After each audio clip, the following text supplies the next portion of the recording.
असतो मा सद्गमय तमसो मा ज्योतिर्गमय मृत्योर्मा अमृतं गमय। ओम शांति शांति शांति। भगवद ध्यान श्लोकम भगवद गीता। ओम प्रपन्न पारिजाताय स्तोत्रवेत्रैकपाणये ज्ञानमुद्राय कृष्णाय गीतामृतदुहे नमः। सर्वोपनिषतो गावो दोक्ता गोपालनन्दनः पार्थो वत्स सुधीर्भोक्ता दोक्तं गीतामृतं महत्। वसुदेवसुतं देवं कंसचाणूरमर्दनं देवकी परमानन्दं कृष्णं वन्दे जगद्गुरुं। मूकं करोति वाचालं पङ्गुं लङ्घयते गिरिं यत्कृपातमहं वन्दे परमानन्दमाधवम्।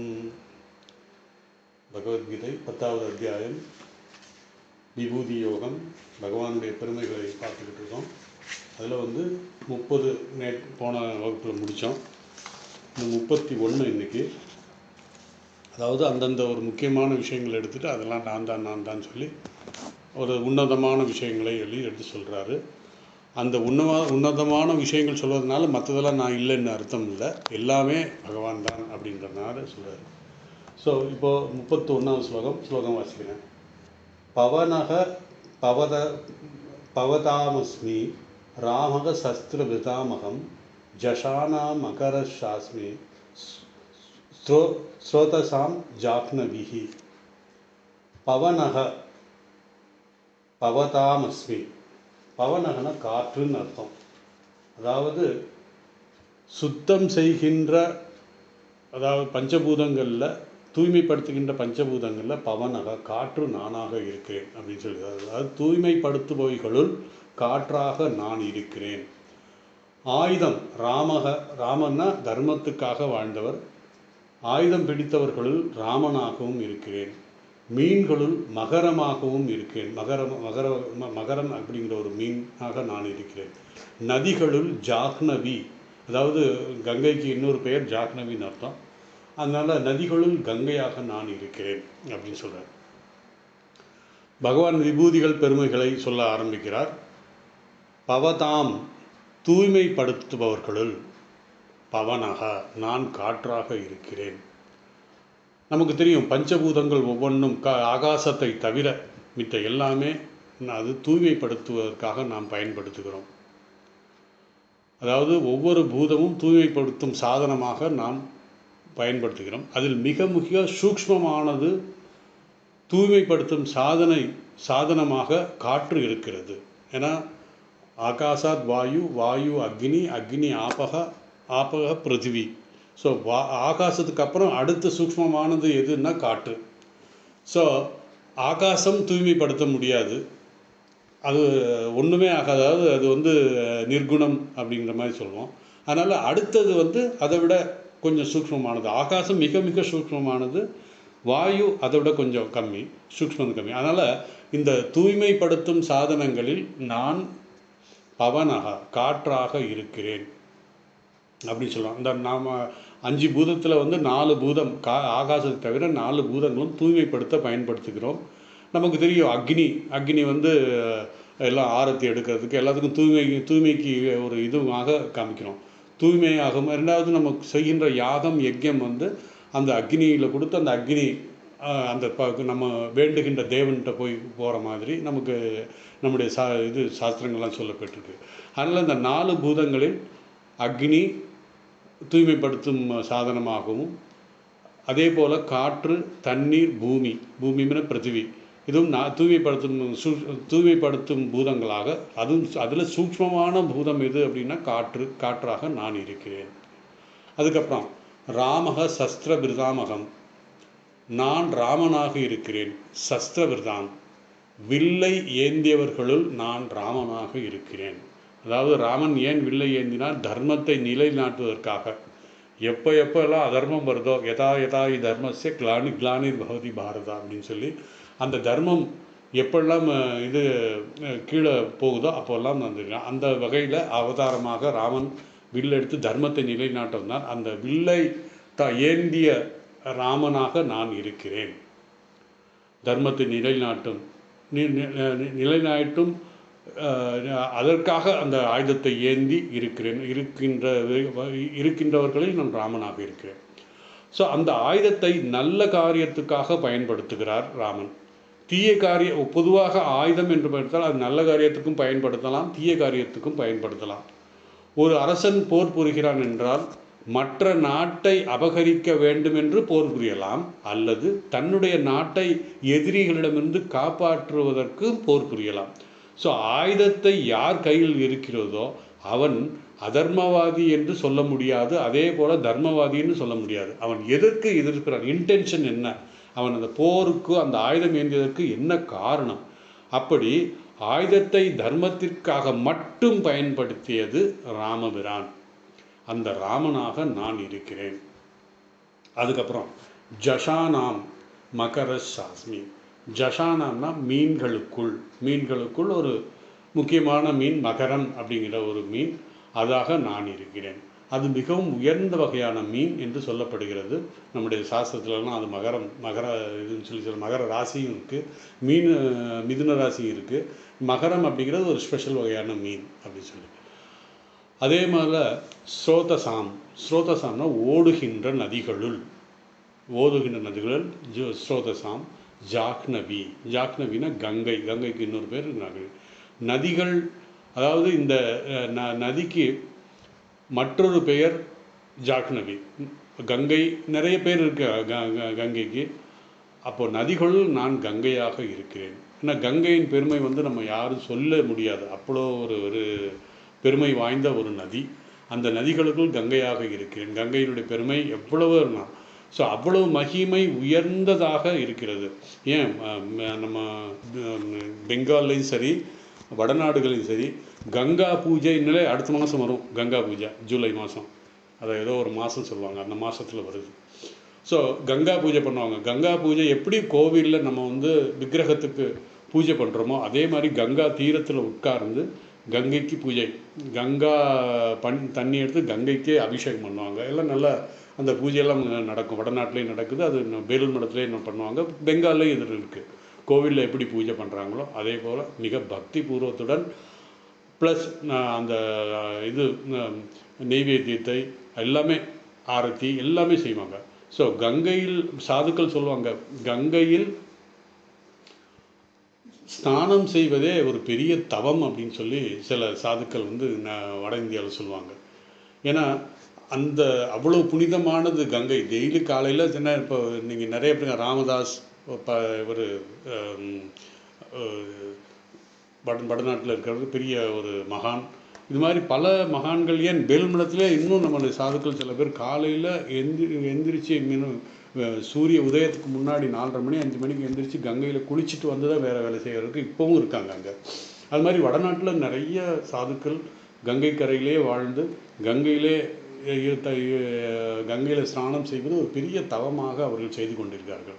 மேலும் என்ன பண்ணுவாங்கன்னா பிக்ஷை வாங்கிட்டு கங்கை கரையில் உட்கார்ந்து கங்கை நீரை நனைத்து சாப்பிடுவாங்க. ஏன்னு கேட்டிங்கன்னா அதில் இருக்கிற காரம், புளி, உப்பு இது எல்லாமே போயிடும். அப்போ என்ன எப்படி இருக்கும், சப்புன்னு இருக்கும். இந்த உயிர் வாழ்வதற்கு மட்டும்தான் உணவு, சுவைப்பதற்காக அல்ல அப்படின்னு சொல்லிட்டு கங்கை கரையில் நாங்களும் சன்னியாசம் வாங்கினதுக்கப்புறம் பிக்ஷை வாங்கிட்டு கங்கை கரையில் தான் போய் சாப்பிடுவோம். அந்த கங்கை கரை சாப்பிடும்போது அந்த கங்கை தண்ணி நனைச்சி நம்ம சாப்பிடுவோம். அது பிக்ஷையை கொண்டு அந்த மாதிரி பிரசாதமாக சாப்பிடுது. ஸோ எல்லாமே கங்கை எடுத்துக்கணும் அப்படின்ற மாதிரி நமக்கு தூய்மைப்படுத்துகின்றது.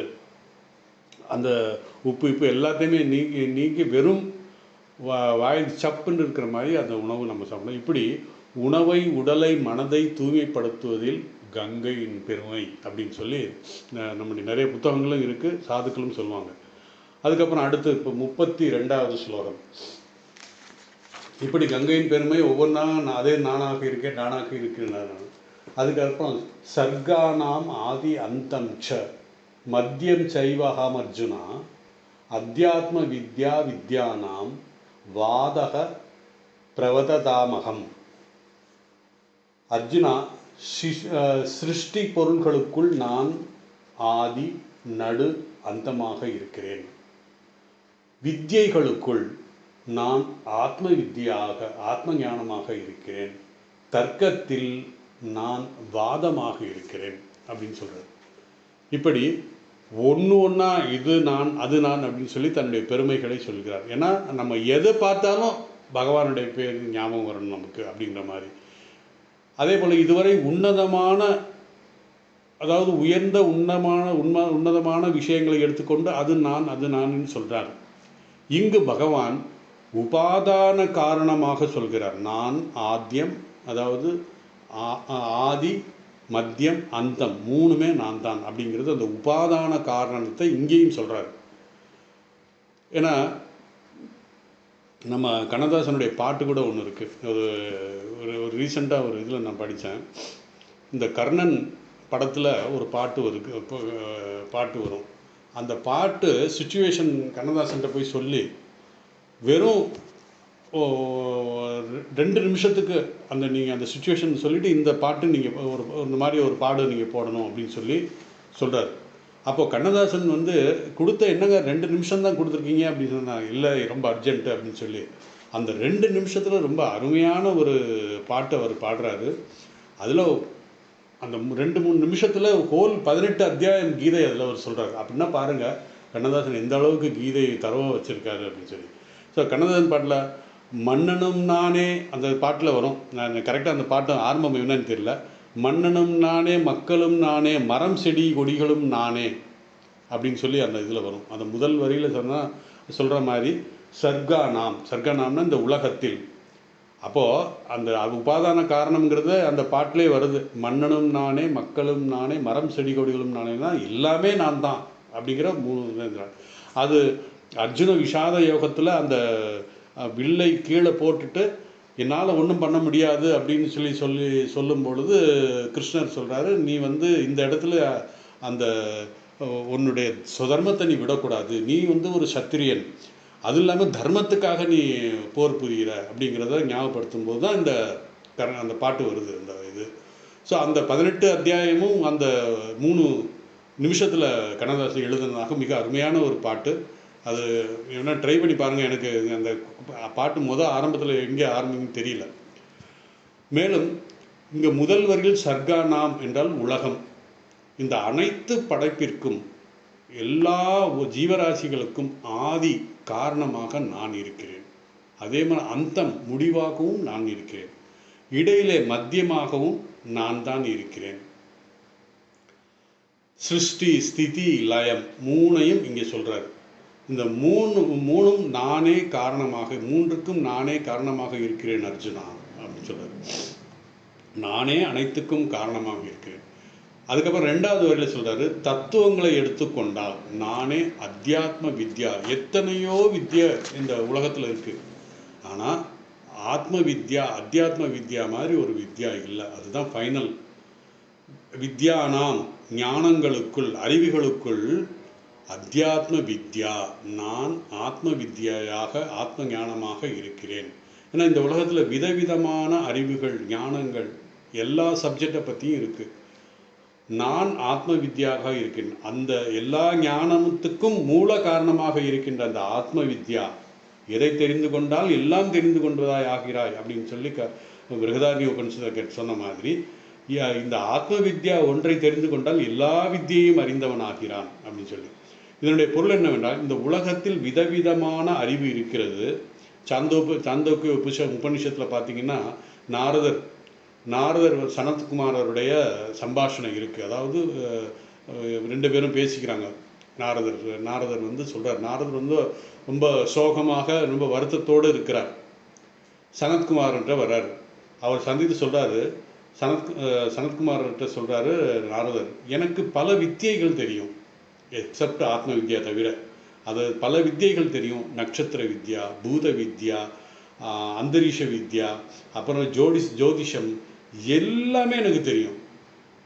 ஆனால் என்னுடைய மனதில் நிம்மதி இல்லை. எல்லா அறிவும் எனக்கு இருக்கிறது, ஆனால் மனதில் நிம்மதி இல்லை, துயரப்படுகிறேன் என்றார். அதை கேட்டு சனத்குமார் சொன்னார், எந்த அறிவு இருந்தாலும் அது உன்னுடைய துயரத்தை நீக்காது. அது வயிற்று பொழப்புக்கு தான் இருக்கும், உனக்கு யூஸ் ஆகும். ஆனால் ஆத்ம வித்யா மட்டும்தான் உன்னுடைய அந்த துயரத்தை, பிறவியில்லா பெருநிலத்தை, பயமின்மையை அது போக்கும். ஸோ ஆத்ம ஞானம் ஒன்று தான் எல்லா வித்தியைகளும் உயர்ந்தது. அது எல்லாத்துக்கும் தீர்வு உனக்கு வந்து அது ஆத்ம வித்யா தான் அப்படின்னு நாரதருக்கு உபதேசம் செய்கிறாருங்க. எல்லா அறிவும் நாம் இந்த உலகத்தில் வாழ உதவும். எல்லா அறிவும் இந்த உலகத்தில் நம்ம வந்து வாழ உதவும். எப்படி வாழ்க்கை நடத்துறது, சாப்பாட்டுக்கு, தங்கிறதுக்கு, எல்லாத்துக்கும் நமக்கு அந்த அறிவு நமக்கு பயன்படும். ஆனால் ஆத்ம வித்யா மட்டும், ஆத்ம ஞானம் மட்டும்தான் சம்சார பயத்தை போக்கி சம்சாரத்தை துயரமில்லாமல் வாழ வழி செய்யும்.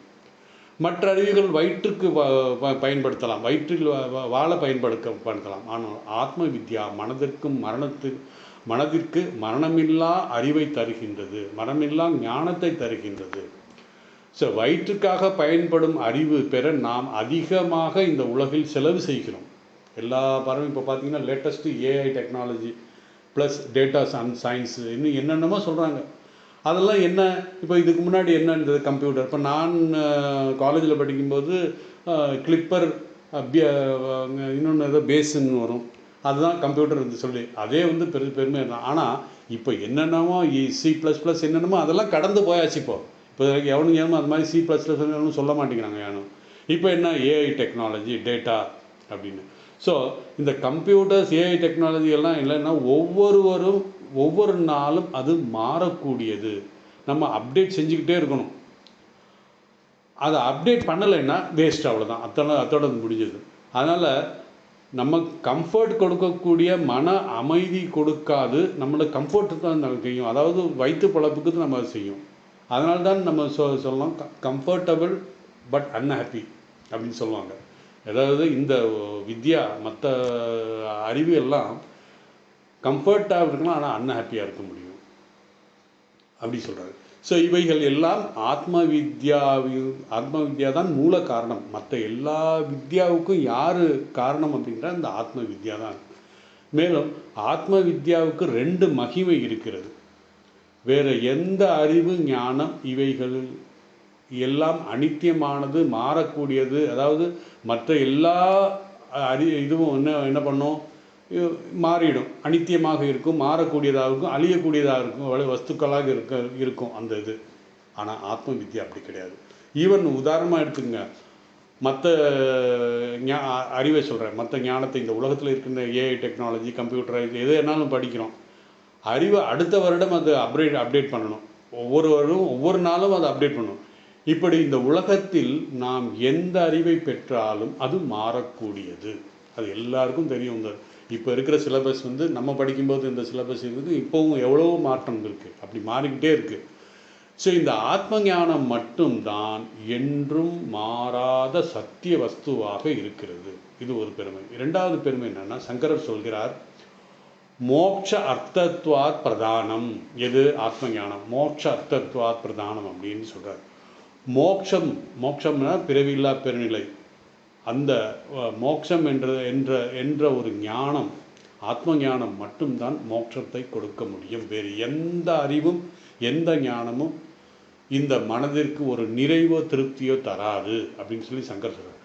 அதனால்தான் கற்றது கைமண் அளவு, கல்லாதது உலகளவு. நீ என்னதான் படித்தாலும் நம்ம லிமிட்டட் மைண்டு, லிமிட்டட் பிரெயினுக்கு இவ்வளவு தான் பண்ண முடியும், அதுக்கு மேலே பண்ண முடியாது. ஆனால் எத்தனையோ வித்தியைகள் இருக்குது. ஆனால் எல்லா வித்தியைகளும் நம்மளால் படித்து முடியாது. அதனால் ஆத்ம வித்யா ஒன்று இருந்தால் எல்லாம் அறிந்ததாக அது சொல்கிறது. அதனால் ஆத்ம ஞானம் மனதை விரிவுபடுத்துகிறது. மோட்சம் என்ற பயனை கொடுப்பது தான் ஆத்ம ஞானம். மனதை விரிவுபடுத்தி நமக்கு மோட்சம் நமக்கு என்னன்னு தெரிய வைக்கிறது. அது ஒரு ஞானி சொல்கிறார், nothing has changed accept my knowledge. அதாவது ஆத்ம வித்யா, அதாவது என்ன சொல்கிறேன்னா, nothing has changed accept my knowledge, so every thing has changed. எதுவும் மாறவில்லை, என்னுடைய மனதில் அறிவுதான் வந்ததே தவிரன்னா நம்ம வந்து நான் அப்டேட் பண்ணி நம்ம நாலேஜ் வந்திருக்கு, நமக்கு நாலேஜ் வந்திருக்கு. மனதில் மாற்றம் வந்தது, புதிய அறிவு வந்தது, அதனால் எல்லாம் மாறிவிட்டது. எது நம்முடைய மனசில் மாறி, நான் தான் மாறி இருக்கேன். அது அது அப்படியே தான் இருக்குது. அந்த ஆத்ம ஞானம் என்ன பண்ணியிருக்குன்னு நம்மளை அப்டேட் பண்ணி நம்ம ஃபைனல் இது அந்த திருப்தி, மன திருப்தி, மன அமைதி, ஒரு ஆனந்தத்தை கொடுக்கிறது அப்படின்னு சொல்கிறார். இந்த உலகத்தில் முன்பு பார்த்ததை விட இப்பொழுது மாறிவிட்டது. காரணம் ஆத்ம வித்யா. நம்ம இந்த உலகத்தை உலகமாக பார்த்தோம், எங்கே பார்த்தாலும் வெறுப்பு வெறுப்பு, இது இவன் அவன் பிடிக்கும் இவன் பிடிக்கும். ஆனால் ஆத்ம வித்யா வந்ததுக்கப்புறம் ஏன் எல்லாமே ஆத்மாவாக தெரியுது. எல்லாமே யாரும் நான் அவனுக்கு அவனிடம் விருப்பம் வெறுப்போ கிடையாது. காரணம் நானே அவனாக இருக்கிறேன், அவனே நானாக இருக்கிறேன். எங்கே பார்த்தாலும் அப்படி தான் இருக்குது. ஆத்ம வித்யா இருக்குது, அதான் மாறி இருக்குது. என்னுடைய பர்செப்ஷன் மாறிடுச்சு, ஆனால் உள்ளது அப்படி தான் இருக்குது. பர்செப்ஷன் மாறிடுச்சுன்னா என்னுடைய அறிவில் அந்த ஞானம் வந்ததினால் நான் எந்தவித பாகுபாடும் பார்க்கல. எல்லா இடத்துலையும் உயர்வு தாழ்வு லாப நஷ்டம் எல்லாமே ஒன்றா தான் இருக்குது. இப்போது எதுவும் மாறல. அதனால தான் பகவான் சொல்கிறார், இந்த அத்தியாத்ம வித்யையாக நான் இருக்கிறேன். அதுக்கப்புறம் அடுத்த வாதக பிரவததாமகம். பிரவததாமகம் அப்படின்னா சர்ச்சை செய்பவர்களுக்குள். சர்ச்சை செய்வதற்குன்னா ஒரு கருத்தை எடுத்துக்கொண்டு விவாதம் செய்வாங்க ரெண்டு பேரிடம் கருத்து வேறுபாடு இருக்கும். ஆனால் எது உண்மை என்பதை அறிவதற்காக இந்த விவாதம் பண்ணுவாங்க. அது என்னன்னு சொல்கிறான், வாத அகம் அஸ்மி, நான் வாதமாக இருக்கிறேன். வாதம்னா அந்த வாதம் பிரதிவாதம் அப்படின்னு சொல்கிறோம். நான் வாதமாக இருக்கிறேன். இதனுடைய பொருள் என்னவென்றால், நம்ம பொதுவாக ஒரு விஷயத்தை எடுத்துக்கிட்டு டிஸ்கஸ் பண்ணுவோம். என்ன இதில் என்ன உண்மை இருக்குது அப்படின்னு டிஸ்கஸ் பண்ணுவோம். உதாரணமாக 2 பேர் ஒரு கருத்தை எடுத்துக்கொண்டு அதை விவாதம் செய்வாங்க. இப்படி பேசுவதை 3 விதமாக, அந்த விவாதத்தை 3 விதமாக சொல்லுவாங்க. எப்படின்னா, வாதம் அப்படின்னா அது ஒரு வகையான, அதாவது சர்ச்சை, டிஸ்கஷன் சொல்லலாம். அதே இன்னொன்று என்ன சொல்லுவாங்கன்னா ஜல்பம் அப்படின்னு சொல்லுவாங்க. 3வது விதண்டா. ஸோ வாதம், ஜல்பம், விதண்டா, இதெல்லாம் நீங்கள் கேள்விப்பட்டிருப்பீங்க. இந்த வாதம் அதுதான் ஆரோக்கியமானது. ஒரு விஷயத்தை நாம் சரியாக உணர்ந்து கொள்ள, உண்மையை புரிந்து கொள்வதற்கு இந்த வாதம் நமக்கு ரொம்ப யூஸ் ஆகும். ஜல்பம், விதண்டம், இந்த 3ஐயும் என்னென்னு பார்ப்போம். ஸோ வாதம் என்றால் ஒரு கருத்தை எடுத்துக்கொண்டு 2 பேர் அந்த கருத்தினுடைய உண்மையை தெரிந்து கொள்ள வேண்டும் என்பதற்காக அவர்கள் வாதம், டிஸ்கஷன் செய்கிறாங்க. சரி, எக்ஸாம்பிள், என்னிடத்தில் ஒரு கருத்து இருக்கிறது. என்னுடைய விவாதம் செய்பவரிடம் நான் என்னுடைய கருத்தை சொல்கிறேன். அந்த 2வது கருத்தை எடுத்துக்கொண்டு அவர் பேசுவார். அவருடைய கருத்து என்னங்கிறத நமக்கு சொல்வார். அதில் உள்ள வேறுபாட்டை எடுத்துக்கொண்டு இதைத்தான் பக்ஷம், பிரதிபக்ஷம் அப்படி சொல்லலாம். இப்போ நாம் சொல்கிறது பக்ஷம், என்னுடைய கருத்துக்கள், நான் இதை இப்படி தான் இருக்கும் அப்படிங்கிறத என்னுடைய கருத்தை நான் முன்வைக்கிறேன். அது பேர் பக்ஷம், பக்ஷவாதம் சொல்லுவோம். அதே மாதிரி அவர் நம்முடைய எதிராளி, நம்முடன் வாதம் செய்பவர், அவருடைய இது பிரதிபக்ஷம்.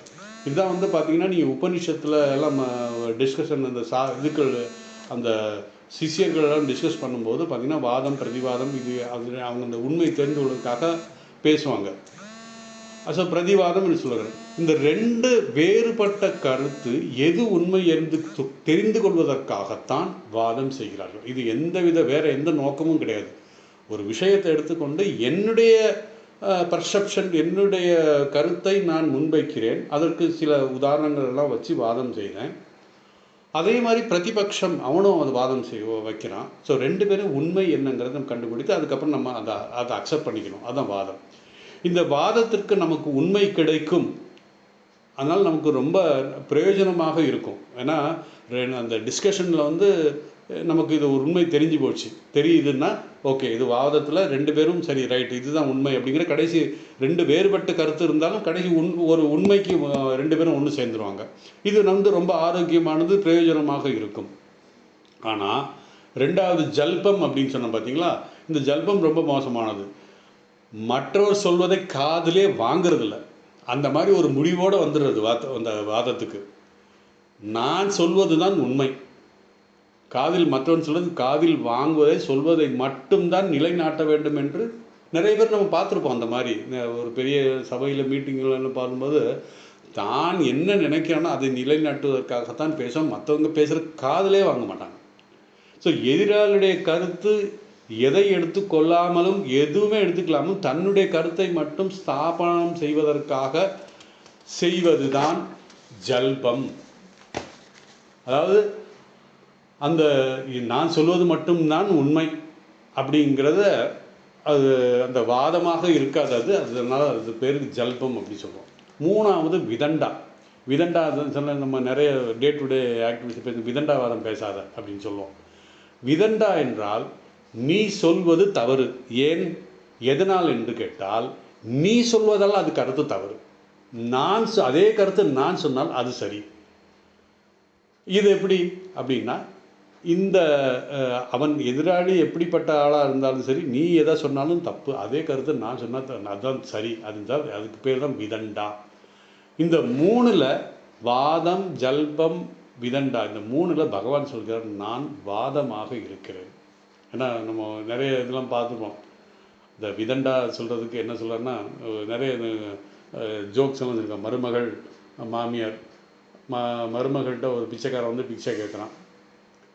இன்னும் சமைச்சு முடியல, இல்லை சாப்பாடு இன்னும் ரெடி ஆகல, போயிட்டு வா அப்படின்னு சொன்னேன். அப்போது பிச்சைக்காரன் போகிறான். வெளியே போயிட்டு வந்த மாமியார் உள்ளே வர்றான்.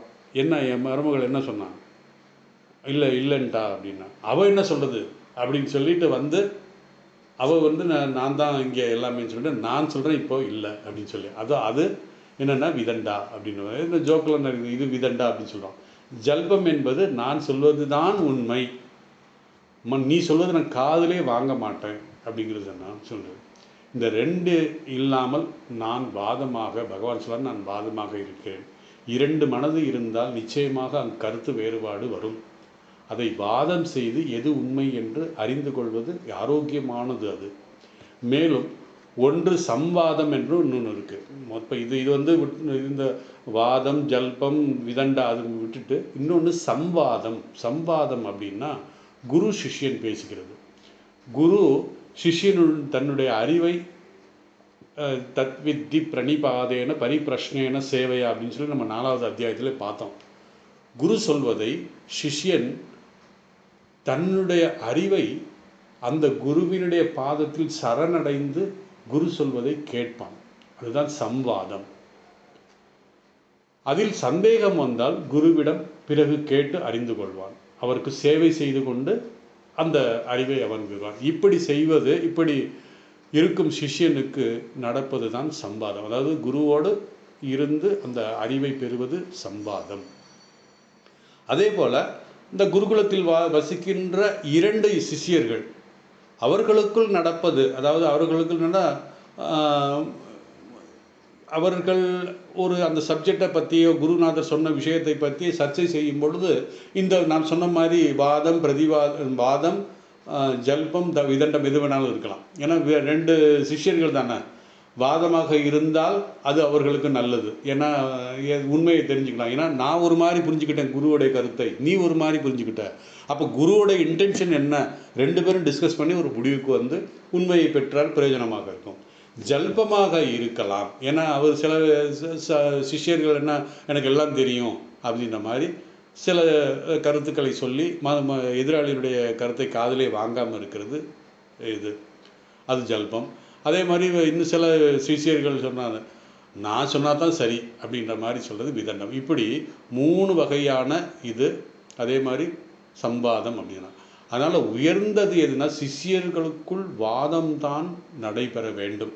ஏன்னா சிஷியர்களுக்குள் என்னென்னா அந்த ஜல்பமோ விதண்டாமோ கூடாது. அது 2 மனது சேர்ந்தால் வாதம். அந்த வாதத்தினால் நம்முடைய நோக்கம் என்ன, நம்முடைய உண்மையை தெரிந்து கொள்ள அது நமக்கு பயன்படுகிறது. அதனால் நம்முடைய கருத்துக்கள் நாம் நிலைநாட்டுவதற்கு நம்முடைய வாதத்தை முன்வைக்க வேண்டும். அவர்களும் தன்னுடைய வாதத்தை இருக்கார்கள். அதில் உண்மை என்பதை நாம் தெரிஞ்சுக்கலாம். பொதுவாக ஆர்குமெண்ட் என்ற சூழ்நிலையில் வரும்பொழுது நாம் எப்படி நடந்து கொள்ள வேண்டும் என்பது முதல்ல தெரியணும் நமக்கு. ஏன்னா ஆர்குமெண்ட்னா நம்முடைய பிரதி வாதத்தை மட்டும் நம்ம முன்வைக்கிறது கிடையாது. எதிராளி என்ன சொல்கிறாங்கிறத காது கொடுத்து கேட்கணும். ஸோ முதல் 2 பேருக்கு சமமாக வாதம் செய்யும் சூழ்நிலை இருக்க வேண்டும். அப்போ என்ன, இப்போது நானும் என்னுடைய ஸ்டேட்டஸ், என்னுடைய நான் வாதம் செய்வதற்கு நான் உட்காந்துருக்கேன். அதே மாதிரி என்னுடைய எதிராளி என்னுடைய சேம் இதில் இருக்கணும். அப்போ தான் வாதம் வேணும். 2வது, வாதம் செய்யும்போது கருத்து வேறுபாட்டை உணர்ந்து அதை எப்படி சேர்ப்பது என்பதையும் உணர்ந்து பேச வேண்டும். இப்போ நான் சொன்ன கருத்துக்கும் அவர் சொன்ன கருத்துக்கும் எங்கே சேர்க்கலாம், அதை ஒன்றா சேர்க்கலாம் அப்படிங்கிறத நம்ம இது பண்ணணும். 3வது, நாம் பிரதிவாதியின் பேச்சை காது கொடுத்து கேட்க வேண்டும், கேட்க பழக வேண்டும். சில பேர் கேட்கவே மாட்டாங்க, உடனே இவர் ஒரு முடிவு எடுத்துடுவார். சில சமயங்களில் நாம் வாதம் செய்யும்போது 10 நிமிடம், அதாவது என்ன சொன்ன மாதிரி நம்ம ஒரு இதில் நான் படித்தேன், 2 பேர் வாதம் செய்யும்போது நம்முடைய கருத்தை நம்ம ப்ரெசென்ட் பண்ணியாச்சு, அல்லது பிரதிவாதம் அவன் வாதம் செய்யும் பொழுது அவனுடைய கருத்தை முன்வைக்கும்போது அதை நாம் காது கொடுத்து கேட்டாலே நாம் சொன்ன கருத்தை அவன் ஒத்துக்குவோம். அந்த மாதிரி சில இடத்துல நடந்திருக்கு. நம்முடைய கருத்தை அவன் எதிராளி ஏற்றுக்கொள்வான். ஆனால் கேட்காம இருந்தோம்னா அதுக்கு ரொம்ப கஷ்டம். ஸோ அவர்களுடைய கருத்தை பிடிவாதமாக இருக்க வேண்டும். அதே நேரத்தில் அதை எங்கே சேர்க்கணுங்கிறதையும் நம்ம பார்க்கணும். ஆகவே நாம் பொறுமையாக பிரதிவாதியின் கருத்தை கேட்க வேண்டும். அடுத்து, இந்த கருத்தில் உண்மை இருந்தால் அதை எடுத்துக்கொள்ள தயாராக இருக்க வேண்டும். அதே நேரத்தில் நமக்கு விட்டு கொடுக்கவும் நாம் தயாராக இருக்க வேண்டும். ஏன்னா இப்போ நம்முடைய கருத்து எல்லாமே சரி, நம்முடைய பர்செப்ஷனில் தான் நம்ம சொல்கிறோம். அதனால் அதையும் நம்ம விட்டு கொடுக்கறதுக்கு நம்ம தயாராகணும். இப்படி அறிவுபூர்வமான பாவனையில் நாம் எப்படிப்பட்ட வாதம் செய்தாலும் வெற்றி கிடைக்கும். அது நமக்கு ஆரோக்கியமானதும் நமக்கு உதவியாகவும் இருக்கும். ஆனால் தோல்விக்கு காரணமாக தவறான பாவனையில் அதனை உண்மையை அறிந்து கொள்ளும் முயற்சியில் இல்லாமல் இருந்தால் அது தவறான பாவனையில் அப்படி செய்யக்கூடாது. அந்த வாதனம் பிரதிவாதம் அதில் என்ன உண்மை இருக்குதுங்கிறதை நம்ம தெளிவாக்கணும். இந்த சம்வாதத்திற்கு அப்படிப்பட்ட, அதாவது சம்வாதம் என்றால் குரு சொல்வதை தெளிவாக அவர் சொன்னதை தத்வித்தி பிரணிபாதனான அவர் சொல்வதை கேட்டு தியானித்து அதுக்கப்புறம் நமக்கு சந்தேகம் வந்தால் அவரை மீண்டும் கேட்பது. அதனால் சம்வாதத்துக்கு எந்த பிரச்சனையும் வராது, வாதத்துக்கு மட்டும்தான். அது வாதம் நம்ம ஏற்றுக்கொள்ளக்கூடியதாக, அது பயன்படக்கூடியதாக நமக்கு இருக்கணும். இப்படி இந்த 3 வாதங்களிலும், அதாவது வாதங்களிலே நான் வாதமாக இருக்கிறேன், பகவானே வாதமாக இருக்கிறேன், நான் விதண்டாவுக இல்லை, அதே மாதிரி ஜல்பமாகவும் இல்லை. அதுக்கப்புறம் 33வது ஸ்லோகம். அக்ஷராணாம் அகாரோஸ்மி துவந்த சமாசீகரஸ்ய ச அகமேவாக்ஷயம் கால தாதாகம் விஸ்வதோ முகம். இந்த இடத்துல முதல் சிம்பிள் மீனிங் சொல்கிறேன். எழுத்துக்களில் நான் அகாரம். அதே மாதிரி சமாசம் அப்படின்னு சொல்கிற சமாசம் இது இலக்கணத்தை சம்பந்தமானது. கூட்டு சொற்கள் எப்படி கூட்டணும், ஒரு சொல்லையும் என்ன சொல்லி எப்படி கூட்டும்போது அந்த கூட்டுகின்ற இடத்த சமாசம் அப்படின்னு சொல்லுவோம். அது சமஸ்கிருதத்தில் ஒரு பெரிய ஃபார்முலாவே இருக்குது. அதுக்கு அந்த 2 சொற்கள் கூட்டுகின்ற இடத்துல எப்படி அதை பொருள்படுத்த வேண்டும் அப்படிங்கிறது இருக்குது. அது நமக்கு அவ்வளோ டீப்பாக போக வேண்டியதில்லை. இருந்தாலும் அந்த துவந்த சமாஜமாக நான் இருக்கிறேன் அப்படின்னு சொல்கிறார் பகவான் சொல்கிறாரு. அதே போல் ஓயாத காலமும் நானாக இருக்கேன். காலக்ஷயன்னா காலத்துக்கு இதே கிடையாது, ஓடிக்கிட்டே இருக்கும். அந்த ஓயாத காலமாக நான் எங்கும் பறந்திருக்கும் வினை பயனை வழங்குபவனாகவும் விஸ்வதோமுகம் அப்படின்னா எல்லா சைட்லையும் எல்லா இதுக்கு. அதனால் பகவான்கிட்ட யாரும் எஸ்கேப் ஆக முடியாது. அதே மாதிரி வினை பயனை தருகின்ற கர்ம தாதாவாகவும் இருக்கிறார். அதான் தாதாகம் அப்படின்னு சொல்லியிருக்காரு. இப்படி அந்த அக்ஷரமாக அந்த அக்ஷரம்னா எழுத்துக்களில் நான் அகாரம்னா ஆ அப்படின்ற எழுத்தாக இருக்கேன். ஏன் இதை பகவான் அகாரமாக நான் இருக்கிறேன் என்று சொன்னார்? விதவிதமான எழுத்துக்களில் சப்தத்தினால் தான் நாம் உணர்கிறோம். அதாவது ஒரு எழுத்தை சொன்னால் கூட அந்த எழுத்து நம்ம உச்சரிக்கும் போது அதற்கு சப்தம் வருகிறது. எல்லா எழுத்துக்களும் சப்தத்தின் மூலமாகத்தான், சப்தம்தான் மூலமாக இருக்கிறது. அந்த சப்தம் எந்த சப்தம் மூலமாக இருக்குது என்றால் ஆ. நம்ம எந்த வார்த்தைகள் எந்த எழுதி சொன்னாலும் அதுக்கு ஒரு சப்தம் வரும். அந்த சப்தத்துக்கு முதல் என்ன இருக்குன்னா ஆ அப்படின்றது இருக்கும். நாம் எந்த முயற்சி இல்லாமல் வாயை திறந்தால் ஒரு சப்தம் உருவாகிறது. அந்த சப்தத்தை அகாரமாக இருக்கும். அந்த சப்தம் எப்படின்னா ஆ அகா இருக்கும். அந்த சப்தத்தினுடைய மாற்றம் என்னென்னா அதுக்கப்புறம் ஆ, அதுக்கப்புறம் இ, உ, ஏ எக்ஸட்ரா அந்த மாதிரி இருக்கும். ஆகவே எல்லா சப்தத்திற்கும் உபாதான காரணமாக இருக்கின்ற அக்ஷரம்தான் அகாரம். அந்த அகாரமாக சப்தமாக நான் இருக்கிறேன். அதனால்தான் பகவான் சொல்கிறார், நான் எல்லா எழுத்துக்களிலும் நான் அகாரமாக இருக்கிறேன். அஃப்கோர்ஸ் ஓம்காரத்துக்கு அகார உக்காரம் அகாரம் அப்படின்னு 3 எழுத்து சேர்ந்து 3 சேர்ந்தது ஓம்னு சொல்கிறோம். அது உபனிஷத்தில் கட உபனிஷத்துலேயும் வருது, மாண்டூக்கிய உபனிஷத்துலேயும் அந்த ஓம்காரத்தினுடைய இதெல்லாம் சொல்கிறாங்க. அது ஓம்காரத்தை பற்றி இப்போ பகவான் இங்கே சுருக்கமாக சொல்ல போகிறாரு. ஸோ ஆ எழுத்து தான் அனைத்து சப்தத்திற்கும் மூலமாக இருக்கிறது. ஆகவே அகார சப்தம் முதலில் தோன்றியது. அதிலிருந்து விதவிதமான முயற்சிகளால் பல எழுத்துக்கள் தோன்றியது. அதனால்தான் பகவான் சொல்கிறார், எழுத்துக்களில் நான் அகாரமாக இருக்கிறேன். அதுக்கப்புறம் துவந்தம்னா 2 அப்படின்னு அர்த்தம். துவந்தம் சமாசம் அஸ்மி. ஆனால் 2 கூட்டு சொற்கள், 2 சொற்களை சேர்க்கும் பொழுது வருகின்ற அந்த என்ன சொல்கிறது, தமிழில் இலக்கணத்தில் நேர்மறை எதிர்மறை இதெல்லாம் சொல்லுவாங்க. அந்த இலக்கண சம்பந்தப்பட்ட விஷயம் இது சமாசம் அப்படிங்கிறது. எல்லா மொழிகளிலும் அந்த கூட்டு சொல் இருக்கும். நமக்கு எல்லாம் பார்த்துருப்போம். நம்ம 2 சொற்கள் சேர்க்கணும். எப்படி சேர்க்கணும் அப்படிங்கிறது சில ஃபார்முலாஸ்லாம் இருக்குது. தமிழ்லையும் இருக்குது, எல்லா மொழிகளையும் இருக்குது. அது என்னென்னா அந்த 2 சொல்லும் எப்படி அதை கூட்டி இருக்கும், அது எப்படி அதை நம்ம பொருள் கொள்ள வேண்டும், அது காட்டும் சொல் என்ன அப்படிங்கிறத பார்த்தோம். அதாவது காம்பவுண்ட் சென்டென்ஸ் அப்படின்னு சொல்லி ஆங்கிலத்தில் சொல்லுவாங்க. சமஸ்கிருதத்தில் சமாசகா அப்படின்னு சொல்லுவாங்க. இந்த சமாசா என்றால் 2 சொற்களை கூட்டுவது, சேர்ப்பது. சேர்த்து சொன்னால், அதாவது 2 சொற்களை சேர்த்து சொல்வது, அதான் சமாசம். அதுக்கு தான் சமாசம். ஒன்றும் இல்லை. உதாரணமாக தசரதனின் புத்திரன் காட்டுக்கு சென்றான் அப்படின்னு சொல்லி ஒரு வார்த்தை இருக்கு. இந்த வாக்கியத்தில் தசரதனுடைய என்ற சொல், மகன் புத்திரன் என்ற சொல் இருக்கிறது. இதை இப்படி எழுதுவதற்கு பதிலாக தசரதனுடைய என்பதை நீக்கி தசரதனுடைய புத்திரன் அப்படிங்கிறத அந்த காம்பவுண்ட் சென்டென்ஸ் ஆக்கும்போது அதை எப்படி பண்ணுவதுன்னா தசரத புத்திரன். அப்போ தசரத புத்திரன் அப்படின்னா இந்த பொருள் என்னென்னா தசரதனுடைய மகன் அப்படின்னு சொன்னோம். ஸோ தசரதனுடைய மகன் அப்படின்னு போட வேண்டிய அவசியம் இல்லை. அதனால் தசரத புத்திரன் என்று சொன்னாலே போதும். அது சமாசம், கூட்டு சொல். இந்த காம்பவுண்ட் சென்டென்ஸ் சொல்லை அதுக்கு சரியாக அந்த காம்பவுண்ட் சென்டென்ஸை நம்ம சரியாக பிரித்து பொருள் கொள்ள வேண்டும். அந்த பிரிப்பதில் தான் சமஸ்கிருதத்தில் பெரிய ஒரு இது இருக்குது, காம்ப்ளெக்ஸ் இருக்குது. அதில் அப்புறம் தமிழ்லையும் அந்த ஒரு இதெல்லாம் இருக்குது. இந்த பிரிப்பது விதவிதமான முறையிலே அதை பிரிக்க வேண்டும். ஒரு உதாரணம், ஒரு எக்ஸாம்பிள், மிளகாய் பொடி, இது ஒரு கூட்டு சொல். மிளகாயின் பொடி என்று நாம் பொருள் கொள்ள வேண்டும். அதே போல் பல்பொடி அப்படின்னா எப்படி பொருள் கொள்வது?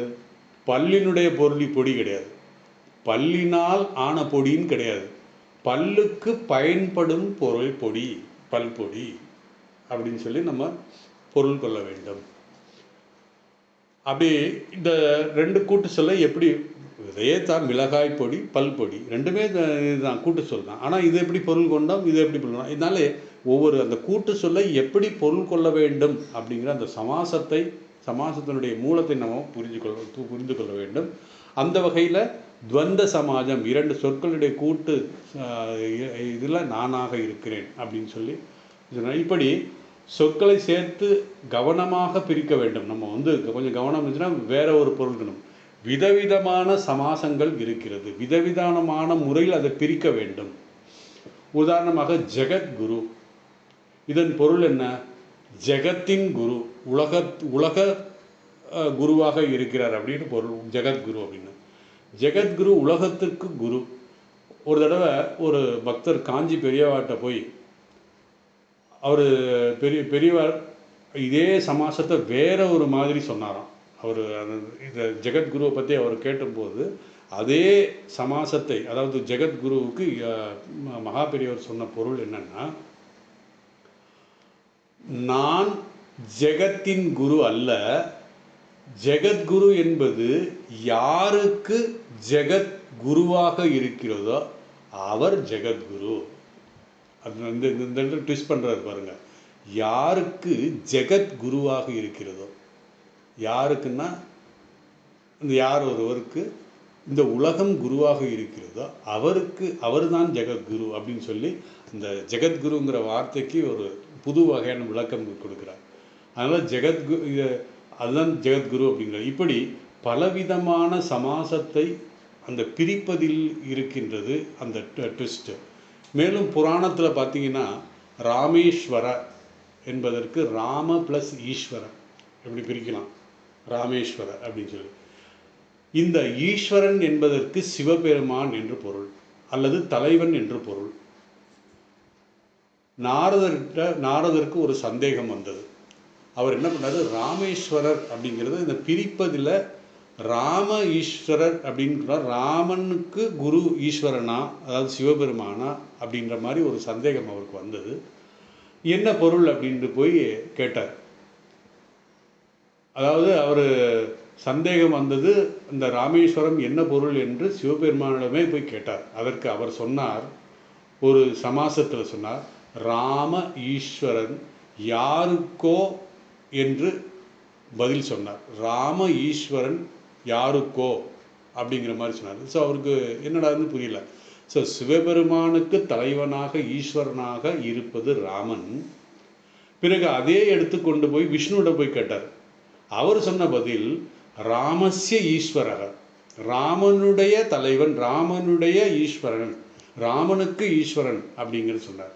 இந்த ரெண்டு சமாசத்துலேயும் நம்ம பார்க்கும்போது ரெண்டு பேருடைய பணிவை நமக்கு காமிக்கிறது. இந்த இடத்துல ராமர் சொல்றார் எனக்கு இது ஈஸ்வரன் சிவபெருமான், சிவபெருமான் சொல்றார் எனக்கு தலைவன், எனக்கு ஈஸ்வரன் ராமன் அப்படின்னு சொல்லி ரெண்டு பேருடைய பணிவை பார்த்து பிரம்மாவிடம் போய் சென்றார். பிரம்மாவிடம் போய் சொன்னார். பிரம்மா என்ன சொன்னார் தெரியுமா, யார் ராமனாகவும் ஈஸ்வரனாகவும் இருக்கிறாரோ அதுவே ராமேஸ்வரன் என்று மூணாவது பதில் சொன்னார். ஆக மொத்தம் 3 பொருள். யார் ராமனாகவும் ஈஸ்வரனாகவும் இருக்கிறதோ என்றது ஒரு பொருள். அடுத்து ராமனுடைய ஈஸ்வரன், பிறகு யாருக்கு ராமன் ஈஸ்வரனோ அது, இப்படி 3 பொருள். இது சமஸ்கிருதத்தில் இருக்கக்கூடிய சிறப்பு. அதாவது இந்த சமாசம் தான் சமஸ்கிருதத்தில் இருக்கிற ஒரு சிறப்பு. இப்படி விதவிதமாக ஒரு கூட்டு சொற்களை விதவிதமாக பொருள் கொள்கிறான். அப்படி சமாசங்களுக்குள் நான் ஒரு விதமான துவந்த சமாசமாக நான் இருக்கிறேன் என்கிறார் பகவான். இந்த சமாசத்தினுடைய சிறப்பு என்னவென்றால் அதில் இருக்கும் 2 சொற்களை சமமான தகுதி கொடுக்கும். ஆனால் துவந்த சமாசங்கிறது என்ன, 2 சொல் சேர்க்கும் பொழுது இந்த முதல் சொல்லுக்கும் 2வது சொல்லுக்கும் ஒரே மாதிரியான தகுதி, ஒரே மாதிரியான பொருள் கொடுக்கும் அப்படின்னு சொல்லி. சுகம் துக்கம் லாபம் அலாபம். மேலும் ஒரு வகையான சமாசம் இருக்கிறது. அந்த சமாசம் எப்படின்னா தசரத புத்திரன். இந்த 2 சொல்லுக்கும் சமமாக இருக்காது அங்கே. ஏன்னா தசரதனுக்கு வேல்யூ இல்லைங்க. தசரத புத்திரன், நீ யாருப்பான்னு கேட்டால் தசரத புத்திரன் அப்படி சொல்லும்போது அந்த இடத்துல தசரதனுக்கு இது கிடையாது, புத்திரனுக்கு தான் முக்கியத்துவம். அதனால் தசரதனுக்கு இல்லை. இது அந்த 2 சொற்களுக்கும் சமமான வேல்யூ இங்கே இல்லை அப்படிங்கிறது அதில் உள்ளது முக்கியத்துவம். அதாவது அப்படி ஒவ்வொரு சமாசத்திற்கும் அதில் உள்ள ஒரு முக்கியத்துவம் மாறிக்கிட்டே போகும் அப்படின்னு சொல்லி. ஸோ இந்த துவந்த சமாஜத்தில் என்ன மகிமைனா 2 சொல்லுக்கும் சமமான தகுதி இருக்கும். ஸோ அதனால் துவந்த சமாசமாக பகவான் இருக்கின்ற 2 சொல்லுக்கும் சமமான அந்தஸ்து கிடைக்கக்கூடிய அந்த சமாசத்திற்கு நானாக இருக்கிறேன் என்று சொல்கிறார். அதாவது அந்த துவந்த சமாசத்தின் நானாக இருக்கிறேன். இது அதுக்கப்புறம் வந்து துவந்த சமாசத்துக்கு அப்புறம்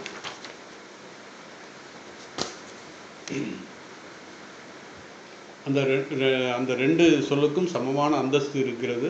அதனால் அந்த துவந்த சமாஜம் நானாக இருக்கிறேன்னு சொல்லி அடுத்து அகமேவ க்ஷயக்காலம், அக்ஷய காலம் அப்படின்னா அகம் ஏவ நானே, அக்ஷயம் என்றால் அழியாத, க்ஷயம் என்றால் அழியக்கூடியது, அக்ஷயம் என்றால் அழியாதது, அழியாத காலமாக நானாக இருக்கிறேன். எல்லா காலமும் நானாக இருக்கிறேன். அதாவது எல்லா காலமும் என்னென்னா அக்ஷய காலம் என்னென்னா எல்லா காலமும் நானாக இருக்கிறேன் அப்படின்னா 24 ஹவர்ஸும் பகவான் தான், வேறு எதுவுமே இல்லை கிடையாது. 24 மணி நேரமும் பகவான், எல்லா காலமும் நானாக இருக்கிறேன். ஆகையால் எந்த நேரமும் நல்ல நேரம்தான், இன்றைய தினமே சுப தினவு அப்படின்னு சொல்லி எல்லா மாநாட்டில் முடிவில் கௌதமாஜி பாடுவார். அதனால் எல்லா நேரமும் நமக்கு நல்ல நேரம் தான். இதில் யமகண்டம் ராவுகாலம் எல்லாம் ஒன்றும் கிடையாது, அப்படி இது கிடையாது, அப்படியே பிரிச்சுருக்காங்க, அவ்வளோதான். அதனால் ஒரு காலம் என்பது எல்லா காலமும் அக்ஷய காலம், எல்லா காலமும் நானாக இருக்கிறேன் என்பதை நாம் புரிந்து கொள்ள வேண்டும். இதில் இந்த காலம் நல்ல காலம் கெட்ட காலம் அப்படிலாம் கிடையாது. அடுத்தது தாதாகம். தாதான்னா கர்ம வினையை, கர்ம பலனை நமக்கு கொடுப்பவர். நம்ம இப்போ இந்த சூழலில், இந்த வீட்டில், இந்த இடத்துல இப்படி இருக்கோம் அப்படின்ற காரணத்துக்கு நம்முடைய இதுதான் காரணம், நம்முடைய சம்ஸ்காரம், நம்முடைய கர்ம வினை தான் காரணம் அப்படிங்கிறத நம்ம பல இடத்துல நம்ம பார்த்துருக்கோம். அந்த கர்ம வினைக்கான பலனை தரக்கூடிய பகவான் தாதாகம் அப்படின்னு சொல்கிறார். தாதாகம்னா கர்ம பலனை கொடுக்கக்கூடியவர், நானே கர்ம பலனை கொடுக்கக்கூடியவராக இருக்கிறேன் அப்படின்னு சொல்லிட்டு அடுத்து பகவான் சொல்கிறார் திசை விஸ்வத்தோமுகம் அப்படின்னா, விஸ்வத்தோமுகம்னா எல்லா திசைகளிலும் நானாக இருக்கிறேன். நம்ம காலையில் சுப்பிரபாதம் இது பாடும்போது கூட திசக்ஷ அவலோகனம் அப்படின்னு சொல்லி வரும். இந்த சுப்பிரபாதம் குருதேவருடைய சுப்பிரபாதம் பாடும்போது அப்படின்னா என்ன அர்த்தம்னா எல்லா திசையிலும் நானே இருக்கிறேன். ஸோ எந்த திசையில் இல்லை அப்படிங்கிற மாதிரி எதுவும் இல்லை, எல்லா திசைகளிலும் நான் தான் இருக்கிறேன். விஸ்வத்தோமுகம், அனைத்து திசைகளை அனைத்து திசைகளையும் பார்த்து கொண்டு இருக்கிறேன்னா அடுத்து நம்ம 16வது அத்தியாயத்தை வந்து விஸ்வரூப தரிசனத்தை பார்க்க போகிறோம். அந்த விஸ்வரூப தரிசனத்தில் எங்கே பார்த்தாலும் அவர் தான் இருக்கார் அப்படிங்கிற மாதிரி சொல்ல போகிறார். அதனால் இந்த இடத்துலையே விஸ்வத்தோமுகம், இது வந்து நாராயண சூத்திரத்திலே வரும். பகவான் எப்படி இருக்கார், பிரம்மம் எப்படி இருக்கார் அப்படின்னா விஸ்வத்தோமுகம், விஸ்வத்தோமுகமாக இருக்கிறார் அப்படின்னு சொல்லி இருக்கும்.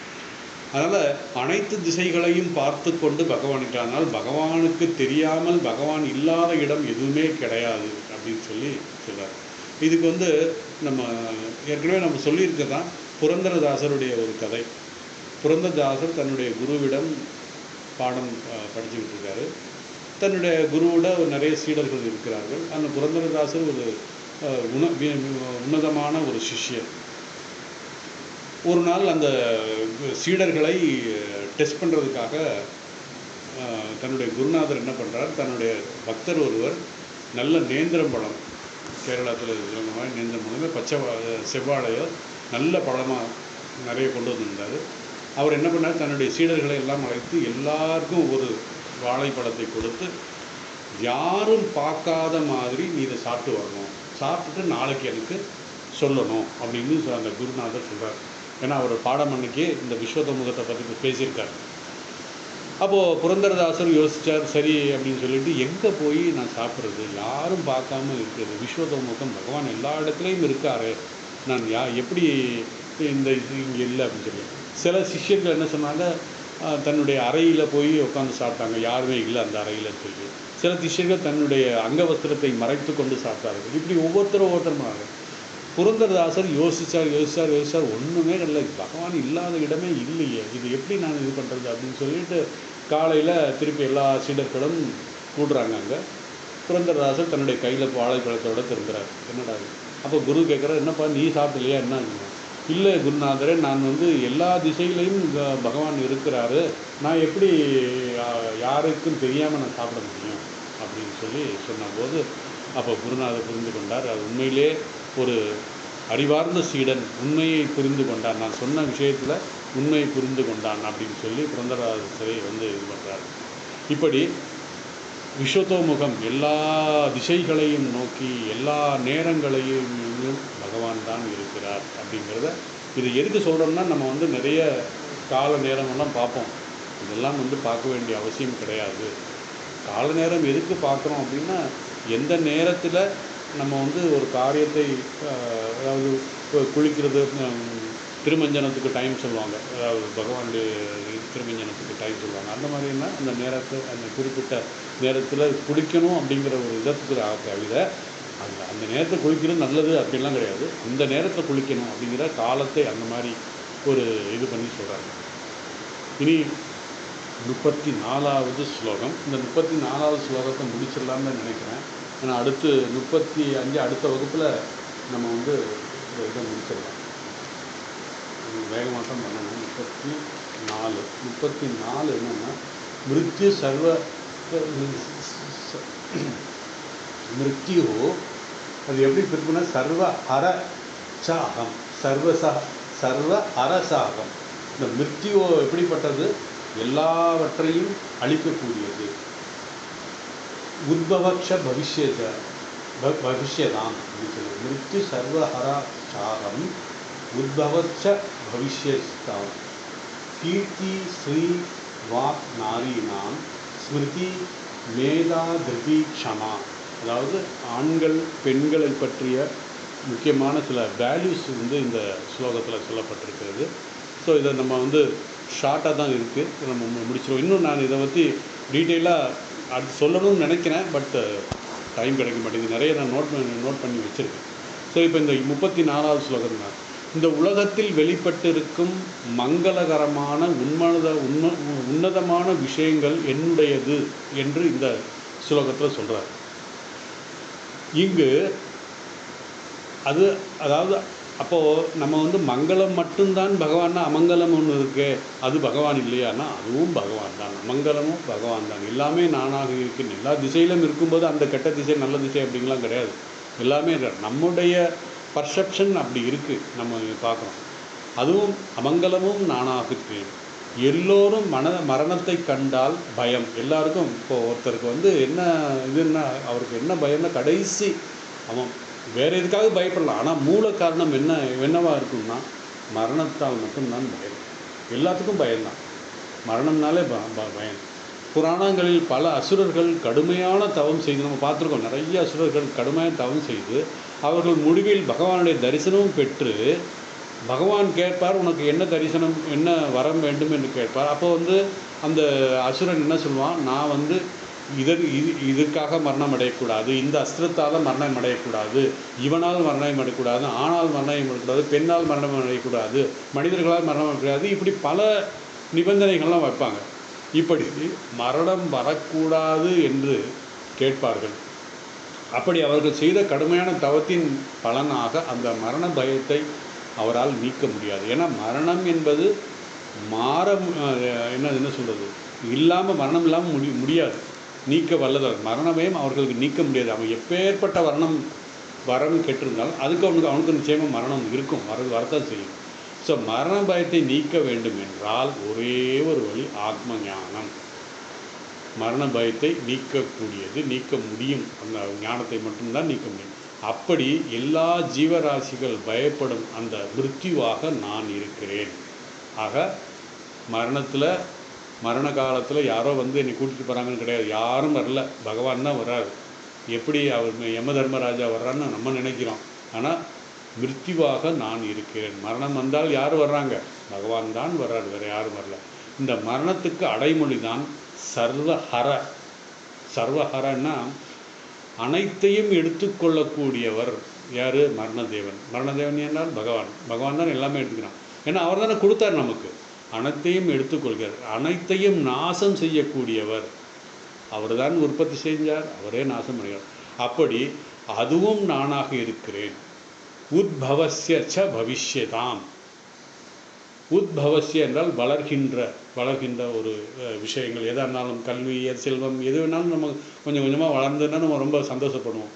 பவிஷ்யதாம் நம்ம செழிக்கும். அது நல்லா படித்து நல்ல ஒரு போஸ்டிங்கில் வந்து நல்ல சம்பாதிக்கணும், ரொம்ப செழிச்சுக்கிட்டு இருக்கணும். அதுக்கும் காரணம் நான் தான். பவிஷ்யதாம் என்றால் இனி வரப்போகிறது. பவிஷ்யதாம் இது 2 முடிஞ்சது. அப்புறம் பவிஷ்யதாம் இனி வரக்கூடிய ஃபியூச்சர்ஸ்களும் நானாகத்தான் இருக்கிறேன். ஆக அழிகின்ற அனைத்தும் என்னுடைய சொரூபமாக இருக்கிறது. அதே போல் கீர்த்தி புகழ் அதுவும் நானாக இருக்கிறேன். ஸ்ரீ என்றால் செல்வம், செல்வமும் நானாக இருக்கிறேன்.